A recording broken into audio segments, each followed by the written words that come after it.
റിപ്പോർട്ടിന്റേതടക്കമുള്ള സമൂഹമാധ്യമ പോസ്റ്റുകൾ നീക്കം ചെയ്തതിൽ പങ്കില്ല എന്ന് ആവർത്തിക്കുകയാണ് സർക്കാർ. എന്തുകൊണ്ട് മാറ്റിയെന്ന് മെറ്റയോട് ചോദിക്കണമെന്നായിരുന്നു മന്ത്രി രമേശ് ചെന്നിത്തലയുടെ പ്രതികരണം. അതേസമയം പോലീസിന്റെ പേരിൽ പച്ചക്കള്ളം പ്രചരിപ്പിക്കാനാണ് സർക്കാർ ശ്രമിച്ചത് എന്ന് MV ഗോവിന്ദൻ.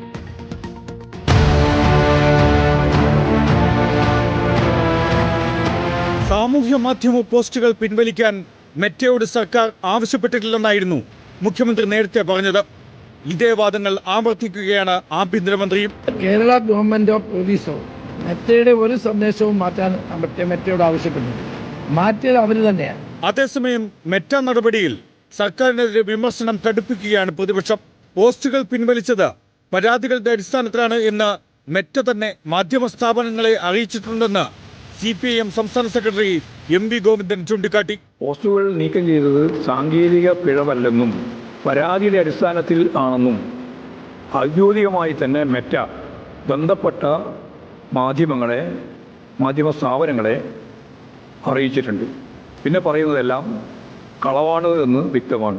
തനിക്കെതിരായ ശബ്ദങ്ങളെ ഏത് രീതിയിലും ഇല്ലാതാക്കാനാണ് VD സതീശന്റെ ശ്രമമെന്ന് V ശിവൻകുട്ടി പരിഹസിച്ചു. അതുകൊണ്ട് അദ്ദേഹത്തിനെതിരായിട്ട് ആരും ഒന്നും പറയാൻ പാടില്ല. ലോകത്ത് നമ്മൾ കണ്ടിട്ടുള്ള ഏറ്റവും പ്രധാനപ്പെട്ട ഏകാധിപതികളോടൊപ്പം തന്നെ സഞ്ചരിക്കാൻ കഴിയുന്ന നിലയിലേക്ക് അദ്ദേഹം സ്വയം മാറിക്കൊണ്ടിരിക്കുകയാണ്. News desk reporter.